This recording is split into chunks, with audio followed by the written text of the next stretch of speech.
আসসালামু আলাইকুম। অনেক সময় দেখা যায় যে আমাদের যে সুইচ সকেটের রিমোট কন্ট্রোল আছে সেটা রিমোট কাজ করে না, শুধু এটা কাজ করে। সেক্ষেত্রে আমার রিমোট এই সুইচের সাথে এই রিমোট যে প্যানেল আছে ওর সাথে সিনক্রোনাইজ নেই।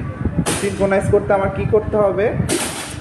প্রথমে যেহেতু আমার এটা কাজ করতেছে না, দেখেন এটা কিন্তু রিমোট কাজ করতেছে, কিন্তু আমার কিন্তু এটা কি কাজ করতেছে না রিমোটের মাধ্যমে।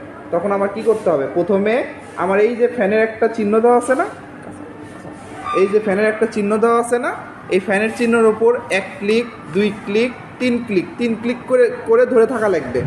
যখন এটা আপ ডাউন করবে, ব্লিঙ্ক করবে, তখন আমার যে কোনো একটা লোডিং অপশন বা দুটো লাইটের অপশনের মধ্যে একটা ক্লিক করা লাগবে। যখন ক্লিক করলে এটা জ্বললো, তখন এটা ছেড়ে দিব।